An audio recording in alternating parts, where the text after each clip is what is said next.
Good morning or good afternoon, everyone. I'm Julia Caro, Managing Editor at GenoWeb, and I'll be your moderator today.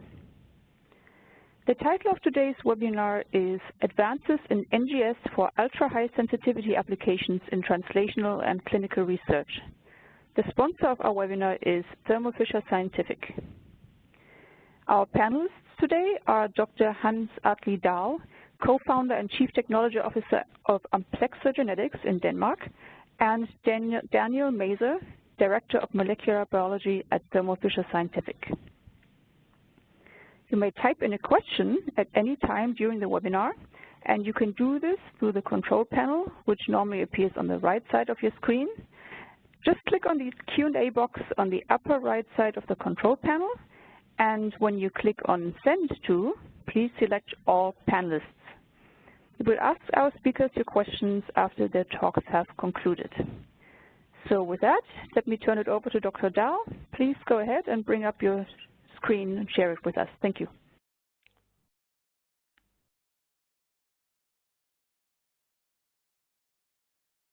Yes, thank you very much. Can you hear me? Thank you, Julia, for the introduction.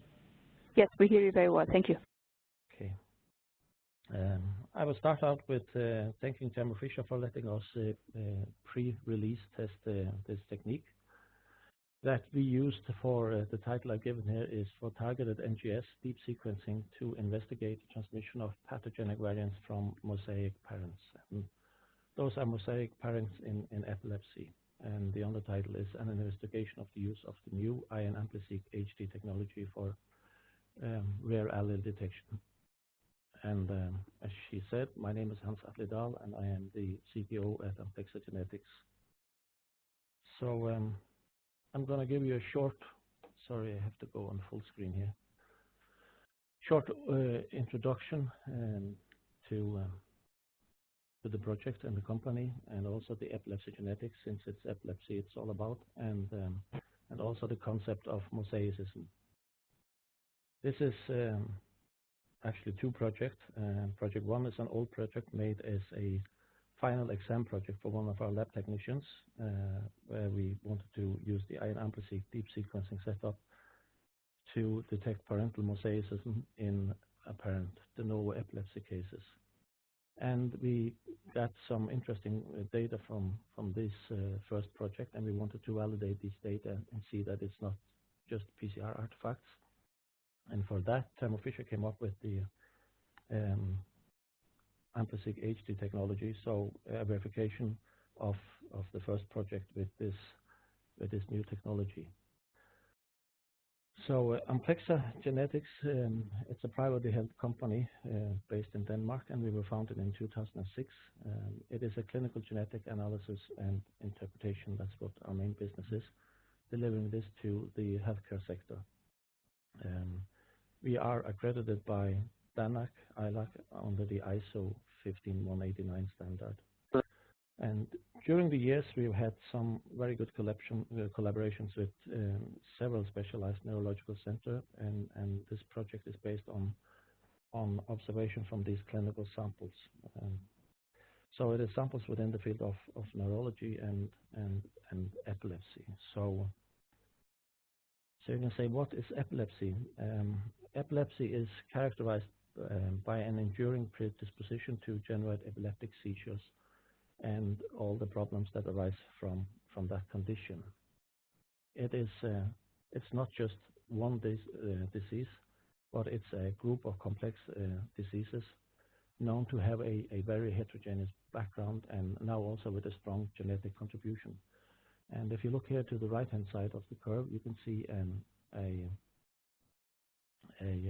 some epileptic symptoms defined by the age of onset of the seizure. This is one way to categorize them. But there is a huge overlap in the phenotypic features between the groups.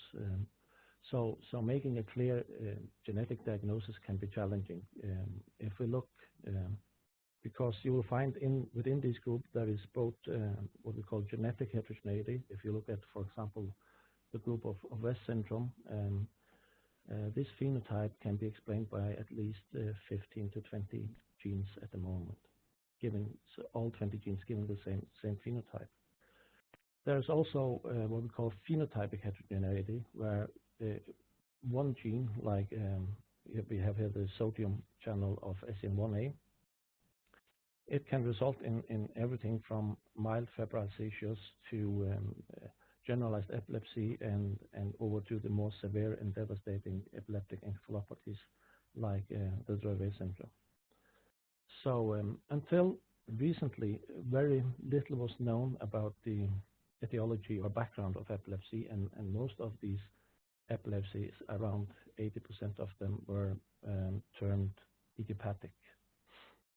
And the cases that we knew of were often caused by a secondary effect of some other condition, an injury to the head, stroke, trauma, or neoplasm, or whatever. And if you look here in the late 90s, only a few genes were known that were the cause of epilepsy. So not until the advent of next generation sequencing, the discovery rate suddenly exploded, and we're now up to several hundred genes in the background of epilepsy. So many of the epilepsy that we have now are those who were previously termed idiopathic are now considered genetic epilepsies, ranging from single gene epilepsies to more complex gene-gene interaction, and also modifiers and environmental factors. Many of these epilepsies turned out to be sporadic cases and caused by de novo variants, kind of appearing out of the blue in these families, and with often a very devastating result in the family. But it seems like not all of these apparent de novo variants are de novo. They might be inherited from mosaic parents. And if this is the case, then this will definitely affect the counseling of the patient and the family, and it is a major risk factor for having an additional affected child. So if there were sporadic de novo cases, then the risk of having a second child with the same condition is extremely low, or you can say that the recurrence rate falls back to the level of the background population. But if these variants are inherited from these mosaic parents, then it is a completely different matter. So mosaicism, that is defined as the presence of two or more populations of cells with different phenotypes in one individual who has developed from a single fertilized egg. And the earlier you can see the genetic change will occur, the more widespread the effect will be in the body. So in principle, if it happens at the first mitosis, the proband will actually look like or seem like he's heterozygous. So you can say that the timing of the mutational event will determine in which tissue it is affected. So if you start down from the bottom and you get it early, you'll probably see it in all the germlines and in all the tissue. And the later the onset, then it will just be defined to some particular tissue or part of the body. So you can say that we are using DNA from blood, which comes from the mesoderm and this part of the mesoderm. And if a variant is to be transmissible from the parents to the children, then it has to come from somewhere from the reproductive system, which is in this part of the mesoderm. So we might not find all of these gonadal mosaicism cases, but we are in a tissue which is fairly close to the reproductive system. The best way would be to get a sample from the gonads, and that would be pretty simple from the father side, but from the mother side you would need a biopsy. So it's not something that's easily done. We had some indication in our clinical cases of parental mosaicism, and I'll show you two cases here. The first case was an unaffected mother of two daughters which both had Dravet syndrome, and they were carrying the same SCN1A nonsense variant. And the odd thing, or the interesting thing, was the daughters, they had different fathers, so we were pretty sure that this was something that was inherited from the mother, since both had the same variant. We had another case where a mildly affected father of two daughters had both of them showing an epileptic phenotype and with the same variant. So we had an idea that this mildly affected father might be a mosaic carrier of this variant.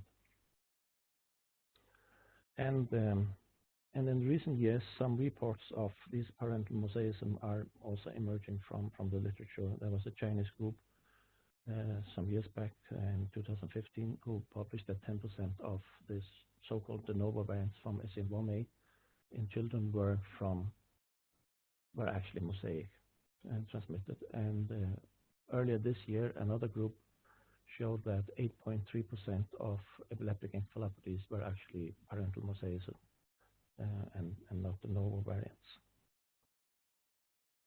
So we wanted to see if, when you validated a variant in the Sanger sequencing, it usually looks like this. So you find something in the children, and then you have the father and the mother, and you can't see anything in or there doesn't appear to be anything in those. So we wanted to see if there was more into this case.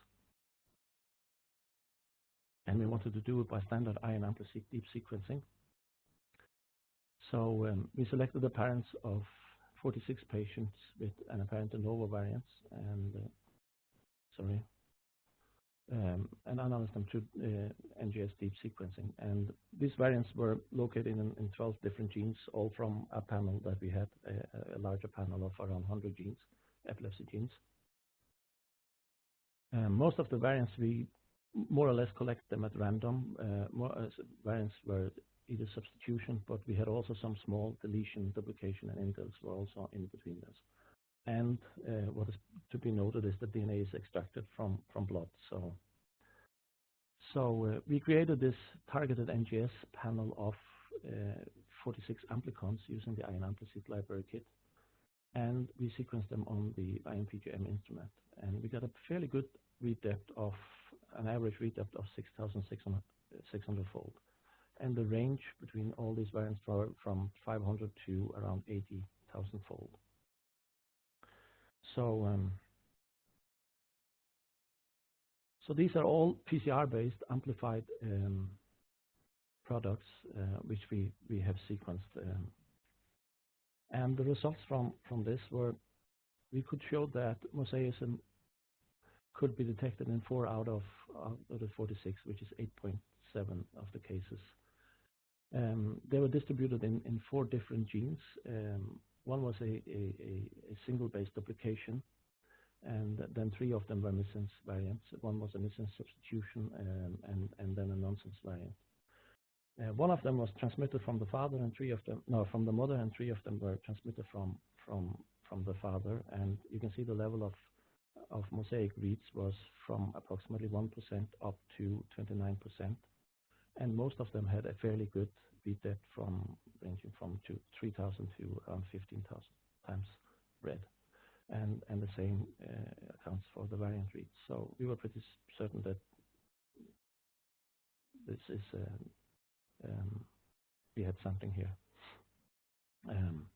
And actually, this 29% mosaic father here, he's actually the father of the 2 girls from case 2, and he was actually the only parent we had with a disease phenotype. So this might explain the observation in him. The other result with the mother with the 2 Dravet syndrome daughters, she turned out to be negative, but this was also done in blood, so there might be something in her. It might be gonadal mosaicism. So since this was amplified with the AmpliSeq targeted NGS technique, it could be that the reads that we saw are a PCR artifact or PCR duplicates. So that we simply amplify the targets and then heavily sequence it. So we might have introduced an error in this position, and that's what we are counting in the other. It is very unlikely because it has to hit right in the same spot where the mutation was, and we don't see anything in the sequence right next to it. But we don't know until we tested it, and we can't filter it. So the way that you normally filter PCR duplicates is in massive parallel sequencing is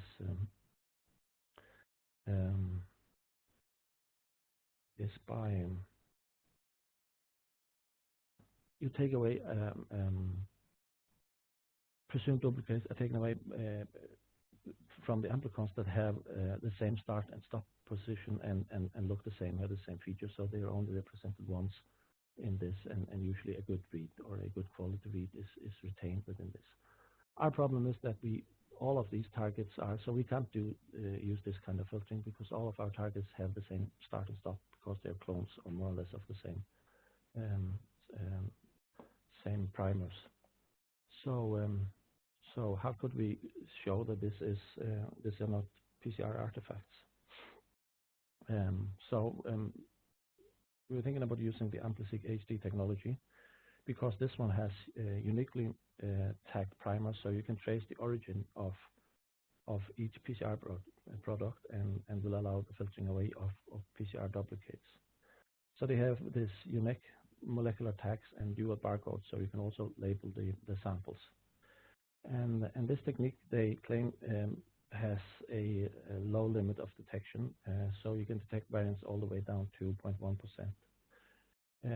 It is pretty easy. It's pre-developed by Thermo, which makes it easy to be a molecular biologist. It's more or less a one-tube chemistry, and then you get a primer containing microtiter plates. So you only have to mix these three things in your DNA, and you have a library, and it's a very easy workflow in a 2-day workflow, and you have the results.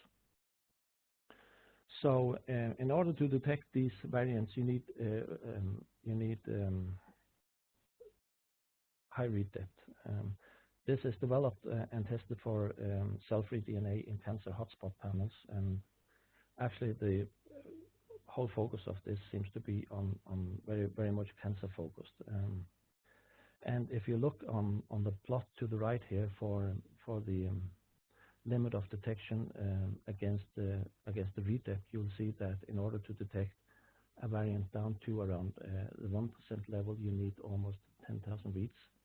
And while if you want to go down to 0.5% level, it demands around 15,000 reads. But it is possible to obtain these read depths if you have a small targeted panel and a relatively large chip, and you have 24 barcodes, so you can run 24 samples at a time. So on a S5 540 chip, you'll have 60 to 80 million reads per chip. So you should be able to obtain these read depths. And looking at the sensitivity and the specificity from the cfDNA test that we have done, so it seems that it is a pretty good level at the 0.5% level at least. Looking at the workflow, it is pretty easy. The panel design is on demand ordering, and library preparation is almost a one-tube chemistry. You have the amplification mix, you have the primers and your DNA, and after 2-3 hours, it's a dual PCR, but after 2-3 hours, you have a library. You clean it up, you add it to the Ion Chef for templating and chip loading, and this step here, usually you just start in the afternoon and it runs overnight. And the next morning you have a chip ready for loading in the sequencing system, and it takes 2.5-3 hours, and you have the data ready to go into Ion Reporter. So you run it through the Ion Reporter, and this is, again, if you look at this, it's very much oncology focused. So we had to use an alternative pipeline in this. So the standard oncology actually didn't detect the variants that they should in epilepsy, but of course when it's focused on oncology, so it wasn't expected.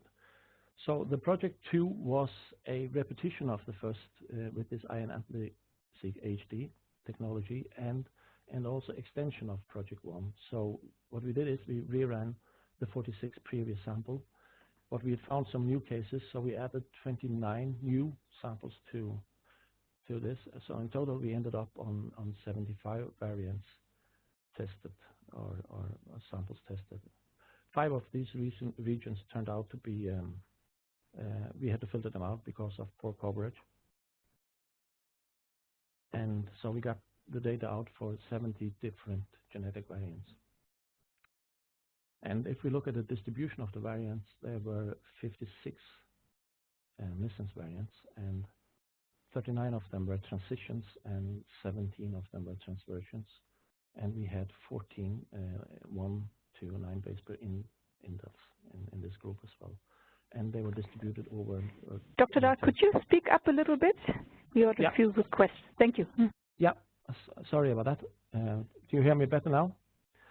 So we had, and these were all situated in our 30 different genes. We got a mean read depth out of this with almost 29,000, and the range is from around 1,000 to 190,000 fold read on the S5 540 chip. And the results, we had these, the previous observations that we could detect, and actually we could redetect all of them. This is the original, on the left-hand side is the original AmpliSeq data with the observation from the previous study. Here you have the AmpliSeq total reads, and out here you have the filtered uniquely read sequences. And if you, as you can see here, we have some pretty good read depths on them, both for the total and also for the variant allele. And basically they come out with the same percentage as the original AmpliSeq panel. If we filter down to the unique reads, you can see that it drops considerably. It's down to 3 to 5% now of the total reads. So a 25%, no, a 25-fold drop in read depth. But still, we still end up with almost the same mosaic frequency. So we didn't find any more samples in these 46 original samples, but in the 29 new samples that we added, we actually found 2 more variants. One of them with around 70% mosaic, and then another one which was very, very close to the limit of detection, I would say, because when you filter away the reads, we had in total 865 reads, and only 3 of these were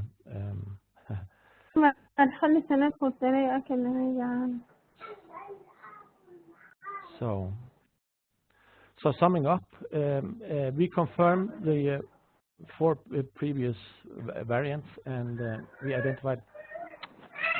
I can hear some children coming in. Or can you close the microphone, please? So we confirmed the 4 previous variants and identified additional 2 mosaic parents. And so in total, we got 6 mosaic out of 70 samples, which corresponds to a frequency of 8.6%. This mosaic is most found in different genes, the 4 that we had before, and then mTOR and pCAR. And the level of mosaicism range was between 0.3% to 22%. The transmission of these variants, it seems like 4 of them was from the father and 2 from the mother, and it seems to be all kinds of variants happening in this process of mosaicism. We had 3 transitions, we had 2 transversion, and then the 1 base pair duplication. So it isn't just a simple transition of a purine or a pyrimidine here. So if we look at the AmpliSeq HD data, the unique reads versus the total reads, we ended up with around only 3 to 7% of the total reads of PCR products are actually unique products. So that was a bit of a surprise that it's so low. So it definitely needs to be read pretty deep in order to get something significant. but we got more or less the same result between the Ion AmpliSeq and the Ion AmpliSeq HD, but definitely now we have confirmed that this doesn't seem to be PCR artifacts. So in the future, what would we like to do is we would definitely like to collect some more samples from different tissue, probably getting closer to samples from the reproductive system. I would like to do a larger study so we can do some better statistics on these observations. And some of these results I would like to validate with an alternative technique like the digital droplet PCR, especially the low-level 0.3% mTOR observation. I would like to see if that one is a true observation. So in conclusion, we can say that parental mosaicism is definitely a mechanism in epilepsy, and it seems like it's occur in several different genes. And with various genetic alteration, both complex and simple alterations and it can, in some cases, we can detect the mosaicism in DNA purified from blood. And we found the inheritance of these apparent de novo events in 8 to 9% of the cases, and this is very much in line with the previous published observations. And this has, or it should have, an implication for genetic counseling for the implicated parents, definitely. And Ion AmpliSeq HD is an ultrasensitive technique, and with the unique molecular tags and this dual barcoding, it gives us the unique reads, which are very useful for detection of mosaicism. So with these words, I would like to say thank you to the team here at Amplexa, Chin, Lorraine, Line, Klaus, and Helle, and at the Danish Epilepsy Center, Rikke, Ditte, and Christina, and from King's College in London, Depal and Stephanie Oates, and of course the Thermo Fisher scientific team, Jussi and Francisco, Yutaho, Giorgio, and Daniel. And last but not the least, thank you to the patients and the parents. So back to you, Julia, and thank you. Thank you very much, Dr. Dahl. As a quick reminder, if you have a question, please type it into the Q&A box. So our next speaker is Daniel Maser from Thermo Fisher Scientific. Please go ahead.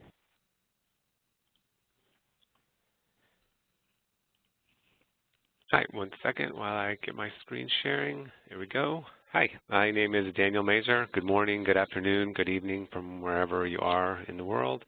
I'm the R&D lead for AmpliSeq HD. This is the brand new targeted NGS library prep that we're now offering that Hans was speaking about. Make sure this works. Yeah, so a little bit of background first before I jump into the differences, the new portions of AmpliSeq HD. Currently, we at ION are focused on targeted sequencing. So what does targeted sequencing mean? It means something similar to what Hans was describing, where you're interested in a certain gene family and you design a panel to target those genes or those hotspots. And so our workflow, our platform is really geared towards solving those problems. And it starts all with the AmpliSeq, the Ion AmpliSeq technology. That's what Hans started with, that's what his group started with, and that's what a lot of people are using right now. It's a very robust technology that lets you pick whatever targets you want, from a small panel of 12 up to tens of thousands of targets. So that's the power of Ion AmpliSeq technology. It's been around for years. It's best in class. It's used by hundreds of labs. Thousands of different panels have been made. Those get then put onto the Ion Chef that does the templating. It's very fast and easy, and then that gets sequenced on your Gene Studio S5. So it's a nice platform, and it's very well suited for targeted, again, sequencing, where you have certain targets in mind, you design your panel with AmpliSeq, and then you put it through the rest of the platform, the Chef and the S5. It's so easy, Ion AmpliSeq technology, that it is just a single tube. It's interesting that on this figure they have a TV here too, because it's so easy. You can watch TV while you're doing it. Actually, that's probably not why they have the TV there, but I always find that interesting. That's a little background, a little more background on AmpliSeq technology and the power. Again, this has been around for years. You have gene panels. This can go down to 12-plex. You can just have 12 hotspots you're interested in, up to the entire exome, the entire human exome. You can use an AmpliSeq panel for that wide range of targets. You can use as little as 1 nanogram of DNA or RNA, and you can look at whatever you would like. Are you interested in SNPs or indels, CNVs or fusions? All of that, all of that has been done with AmpliSeq for the past many, many years. And again, like Hans mentioned, it's a single tube workflow. It's very easy, and it's very robust. So AmpliSeq is fantastic. Everybody agrees. There are some things that we'd like. There are some applications that require a little bit more than what AmpliSeq can offer right now. And most of that is around limit of detection. And AmpliSeq can easily do 5% limit of detection, where if you have something that's present at 5%, you can easily identify that. But there are many applications now where you're looking for something at much lower levels. You're looking at levels of 1 in 1,000 or 0.1%. And so some of those applications are oncology research for liquid biopsy, where you're looking for mutant alleles in the blood present at 1 in 1,000 compared to wild type. So AmpliSeq is fantastic, but is not able to get that level of detection. There are several other, basically all these other applications on this slide are limit of detection, limits, where you're looking for trace amounts of a minor contributor from bacteria. You're looking for rare events in what Hans was describing in mosaicism. Basically all of these things fit in a similar type of category where you really need a little bit more sensitivity. So that's where ION AmpliSeq HD technology fits in. We are, again, focusing on enabling you to detect variants down to 0.1%, 1 in 1,000. So that's enabled by the use of unique molecular tags. There's a slide next that goes into that a little bit more, but we use those tags to basically filter out noise throughout the system. Every system has noise. These unique molecular tags help you filter out the noise to really look at your signal. And so that's what Hans was doing. He wanted to make sure the data that he had with his AmpliSeq panel wasn't noise, and that's what he used. That's why he used AmpliSeq HD, because the unique molecular tags let you filter out all of that noise that can drown out your signal. The other thing that's critical is that this is the first offering for a technology that has this limit of detection, the 0.1%, that allows you to customize your panel of interest. Hans is interested in epilepsy. If you're a lab and you're interested in breast cancer, you'd have a targeted breast cancer panel. If you're interested in colorectal cancer, you'll have a completely separate panel. So the power of this technology is that not only does it let you reach the 0.1% limit of detection, but it lets you do it on whatever content you're interested in. And so everybody has different work that they're doing. Everybody would design a different panel. So that's really what's novel about this technology, is it combines those two things. Combined with that, we still have followed the model for ION, in that it's a really rapid, very easy to use workflow. And we'll get into that a little bit more too. A 2-day workflow, which is, very, very, very useful for whatever you happen to be interested in. So this is just a little bit of background on the workflow. It's very high level. It's just to show you how simple it is. And if you're used to using AmpliSeq, this will look very similar to you as far as the ease of use. You start off with a multiplex PCR. It's a 3-pipetting step reaction. You add your sample, you add your primers, and you add a master mix. That's it. It takes about an hour for the PCR, and during that step is when we add molecular tags to the target. So it's at that step where every single piece of DNA is labeled with a molecular tag. Again, very easy, a few pipetting steps, and that step is done. The next step is critical for allowing multiplex PCR.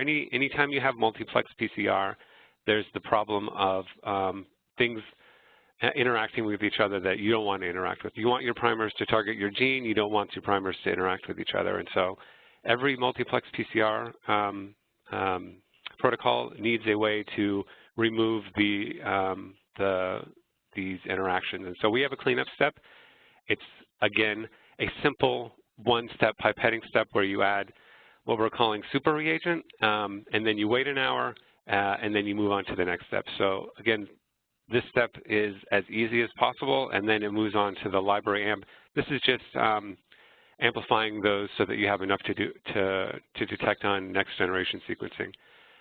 And in this step, we also add dual barcodes, which Hans mentioned before. This lets you filter out any kind of contamination. You have barcodes on both ends of your target, so it really helps you eliminate any kind of contamination. So this is also a single pipetting step, and it takes about an hour. So all in all, the hands-on time is around 45 minutes, and it's very, very straightforward. Again, if you're used to using AmpliSeq, it's as easy as AmpliSeq, and it doesn't get any easier than that.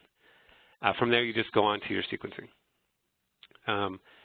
So that was a little background on the workflow, and these next few slides speak to the different aspects of AmpliSeq HD. We mentioned this already. The two main aspects are that you're able to do this ultra-high sensitivity, 0.1% detection. That's really rare variance, 1 in 1,000 variance, and I'll talk more about what that means as far as your input compared to what you're getting out. But ultra-high sensitivity, 0.1% level of detection, combined with this flexible panel customization, meaning you can design whatever targets you're interested in. That's really the power of AmpliSeq HD. The low level of detection combined with picking whatever targets you want, and then feeding that into the ION workflow, the rapid, easy-to-use workflow of you get your data within 2 days. So we'll focus a little bit more on each of those aspects, the ultra-high sensitivity. I think Hans showed a similar slide as this. This is basically 2 parts. I'll break it up into actual data on the right-hand side. We did experiments with panels to look at the limit of detection. So we designed some panels. We used samples where there were mutations present at 0.1%, so again, 1 in 1,000, and we were able to detect those mutations, greater than 80% of those mutations. More importantly, we were able to detect those mutations without detecting noise. And so the unique molecular tags let you filter out any kind of noise that your system might generate, and that's why you're able to get to this really high level of specificity. So that's at 0.1% level, the 1 in 1,000. At a 0.5% level, we obviously do even better. It's easier to call things when they're at a higher level, and in that case, we're greater than 98% sensitivity. And importantly, again, we detect what you want. We don't detect what is not there. And Hans, so that's the data. This is a guide, basically, for what you're interested in looking at. What level of detection do you need? Do you need 0.1%? If you do need 0.1% level of detection, there are a couple of requirements. You need 20 nanograms of input. And this is basically a simple math equation where if you have 20 nanograms of input and you're looking for something at 1 in 1,000, that really means that there are only 6 molecules of your target present in that sample. And so that's really why we have this 20 nanogram input requirement, because if you start going lower than that, there aren't any molecules there to detect. So this is really a hard stop for your input requirement. If you don't put enough sample in there if you don't put a sample in there that contains your mutant, you're not going to be able to detect it. And so that's pretty straightforward as far as that requirement. The depth is a little more nuanced in that you have to have sequenced enough so that all of your input molecules get labeled with molecular tags, and you have to be able to sequence them all in order to have this level of detection. So that's why this ramps up so quickly, because you need this depth. You need this depth of 40 to 50,000 in order to detect those really, really rare events. You don't need that depth if you're looking for 5% level of detection, or even 1%. But it, you know, as you're going to higher levels of lower levels of the variant, you'll need to increase your plexi, or not your plexi, your coverage. So that's the sensitivity part of it, and then this is the flexibility part of it. It's really easy. I wasn't involved in AmpliSeq in library prep until about a year ago. I went onto the website. This is the website that allows you to design your panel. You basically click on if you want DNA and RNA, and then you start inserting whatever genes you're interested in or whatever hotspots you're interested in, and it's extremely easy to design your own panel. And then you basically submit your design, and a couple hours later you get your design, and then you order it. The only limitation we have, so it's completely custom. Whatever DNA targets you want, you can order. The only limitation is currently we have a limit of 500 amplicons per pool, so that's so you can do up to 2 pools, so that's 1,000 amplicons. That's the only limitation on the customization that we currently have, but it's extremely easy to do. I've done it several times, and I've never used the website before I started working on this project. So that's the customization part, and again, those two things are the key. The level of sensitivity combined with the customizability is really not offered anywhere else. So we're super excited about it. And then the final part of it is combining it with the ION workflow, which is very easy to use, very little hands-on time, and very rapid in that you can get your sample to answer in a couple days. So this goes over the entire workflow. Before you even start your project, you'll select your targets. Again, that's the power of HD in that you can select targets. This isn't a fixed panel where you're tied to a panel that's been optimized by somebody else that may or may not have all of the targets you're interested in. You start off, you select your targets. Very easy to do. You submit your targets, and then you order your panel. You can use Cellfree DNA, you can use FFP DNA, and then you go on to construct your library. Again, very easy to use, 45 minutes of hands-on time. 3 hours, you have your library made of, you know, however many targets you want, up to 500 per pool, and then you put that on the chef. Very simple to use. You drop in a couple cartridges and hit go, and then the chef generates your sample, and then you sequence it. Again, you put a couple cartridges in, and then you're ready to go. It's all a very simple workflow. The most hands-on time in this entire process is the library prep, and I've done it myself, and it's extremely easy. So that's the workflow, and that's the benefits of AmpliSeq HD. The last slide just talks about the potential differences between, or reasons you might want to use an AmpliSeq panel versus an HD panel. AmpliSeq is really still, it's the best in class as far as any customized library that you want, from 12 plex to, you know, tens of thousands of plex. You really can't beat the level of robustness for as far as AmpliSeq goes. And then there are several options for doing that. You can do a completely novel panel, or you can do a made-to-order or a ready-to-use panel that's already been optimized.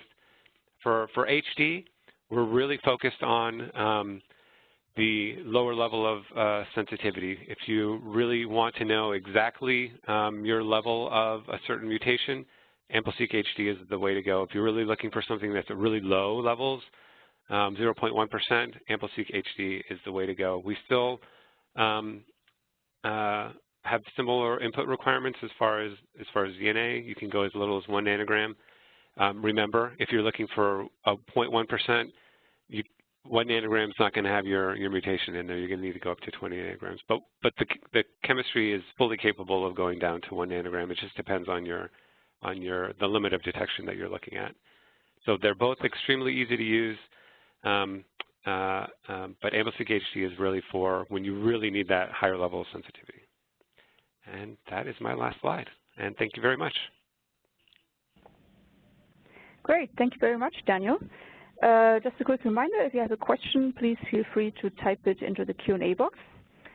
Just before we enter the Q&A, I would like to ask our attendees to take a brief moment after the webinar has ended to take our exit survey and provide us with your feedback. With that, let's get into the Q&A. Technical question for Hans.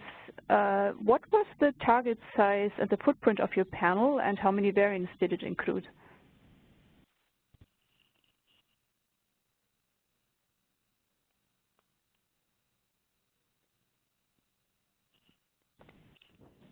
Sorry, Hans, can you hear us? Yeah, I can hear you. I was muted. I forgot about it. The standard size, it was a standard amplicon size, so it's a 200 base pair fragment, and we had, for the first one we had 46 patients, and for the other one we had 75. So it is a rather small panel if you look at the base pair. So for like 75 variants we're looking into, or 75 variants with a 200 base pair amplicon, it is in total 15,000 base pair. So you can get a lot of reads out on a large chip. So I'm not sure if that answered it. So it's only a few amplicons actually. Okay, because great. Thanks. Each sample has their own variant, so you have to design a amplicon across that variant in each specific case. So. Thanks. I think that answers it. Another question for you. You talked about using digital droplet PCR. The question is, would you use that to confirm findings instead of Sanger sequencing, especially for apparently rare alleles that would indicate mosaicism? Yeah, but the problem is I don't think you can see this variant. If the low-level mosaic, you can't see them with Sanger sequencing, 0.3%. I would definitely, I will not use it for the high frequency variants like the 10% and the 28% variants. But the ones that are coming down towards the 0.3%, 0.5%, I'm not sure. I believe that these are true variants or something that just happened. So running it on a digital droplet would be, I would like to see that before I believe it. Okay, thanks. Question for Daniel, another technical question about the process. Is it true that the unique molecular identifiers are added in the first amplification step and are not removed or digested during the cleanup step? It is true that they are added in the first step, and then you can't remove them, otherwise they're not useful. So they persist. Okay, thanks. Other question for Hans.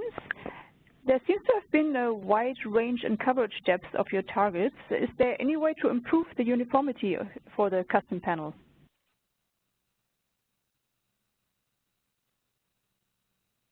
Yeah, I don't know that. It would depend on many things. One of the things is the quality of the DNA that you input, and that you input them in the same amount. But you have to remember that this is over different sequences and different targets, and the PCR specificity at each region will not be the same. So I think it's going to be difficult. But I think probably the people who are designing the AmpliSeq would probably know that. They are specialists in multiplex PCR. Right, okay. That's a related question for Daniel. Is it possible to lower the overall sequencing coverage when you use the AmpliSeq HD system? Again, that would depend on your the level of sensitivity that you want. If you're looking for mutations present at really low levels, then no, you can't decrease your coverage. But if you're looking at levels, around 1 or 5%, then yeah, you won't need that depth. Okay, thank you. Other question for Hans. What criteria did you use to make sure that the mosaic mutations you detected are in fact related to epilepsy? These were, one of the criteria is that you use the ACMG guidelines. They're in a gene, that is related to epilepsy. They are in a gene that is not just related to epilepsy, but also to the phenotype. And then the second thing is that it is apparently a de novo variant. So those are the indications. The only thing we could have done otherwise is to do a functional test, and that is that's a different process, and it's much more expensive to really see if they are damaging. But these are, I'm pretty certain that they are damaging variants. Okay, thank you. Another question for you, Hans.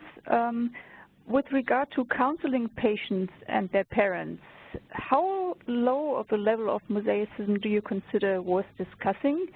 And does deep sequencing or molecular barcoding lower the limit of detection that you would consider significant? Yeah, the first one, well, what the level? I think all of them are, because it's a risk for the parents. But of course, if you only have 0.3% mosaic, the risk of having a second child is going to be much lower than if you had a 10% mosaic.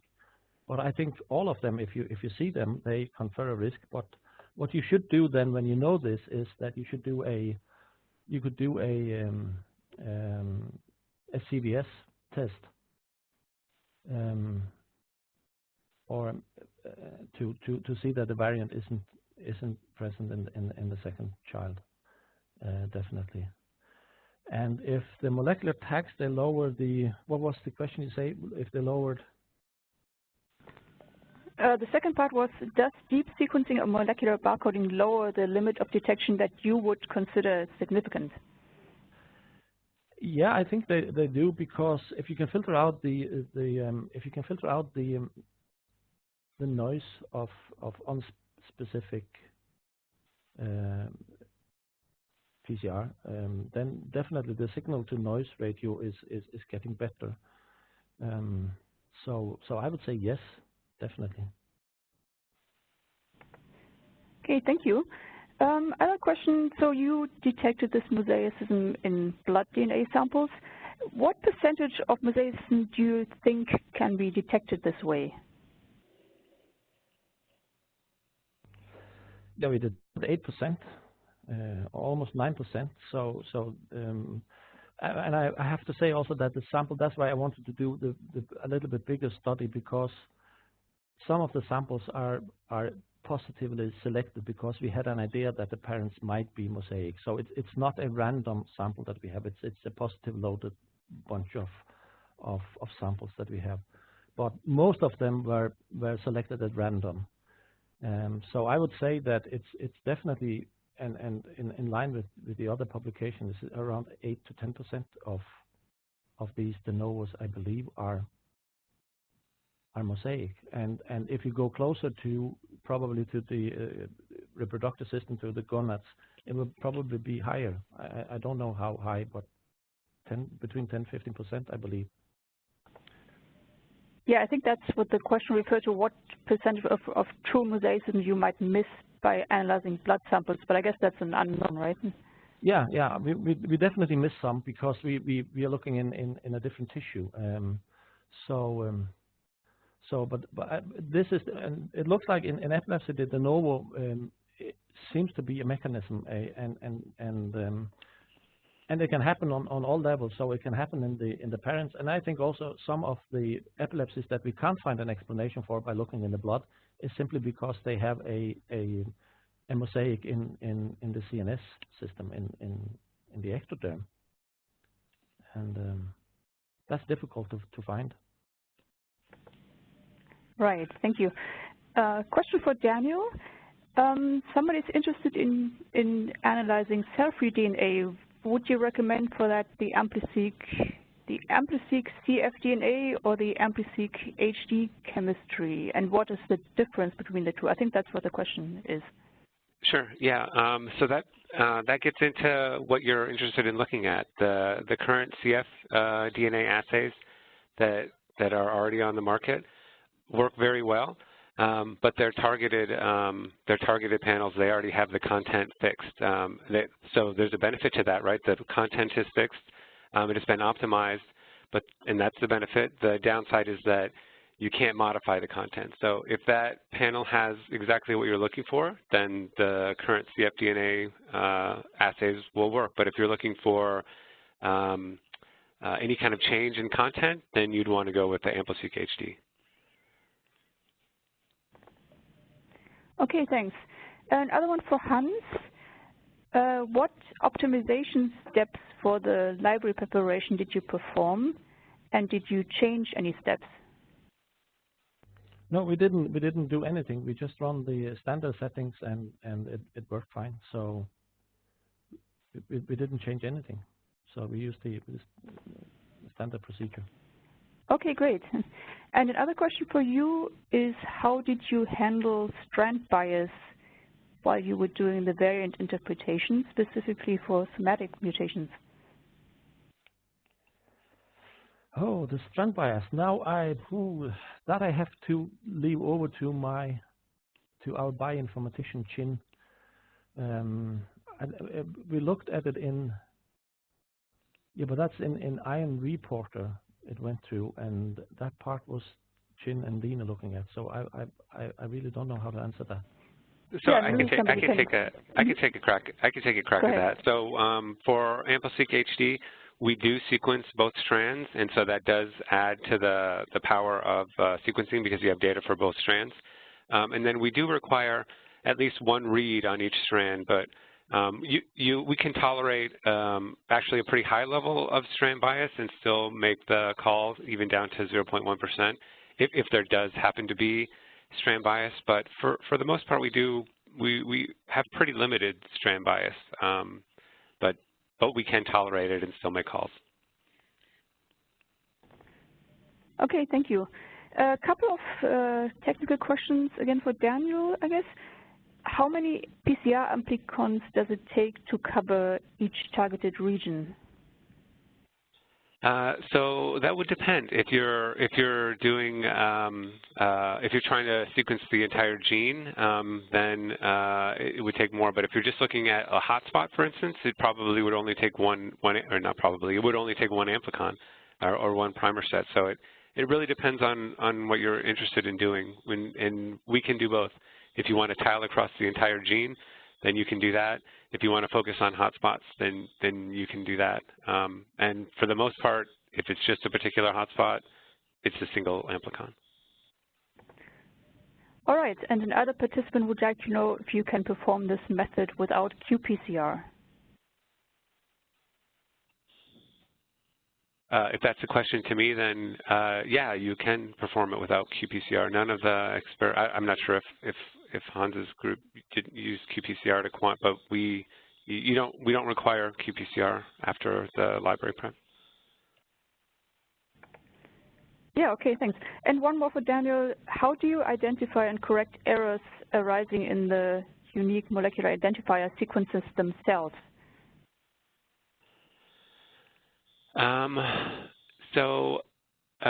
In that case, depends on where the error would be, but if it's in the unique molecular identifier, there aren't really any errors that could happen there. It's, the unique molecular identifier is a random set of bases, so there isn't really any kind of error that could happen there that we need to filter out. And I apologize, there's a fire alarm in my building, so I have to leave, but it looks like we're almost done. That's good, because we're actually at the end of our webinar now, so this is good timing. Thank you very much.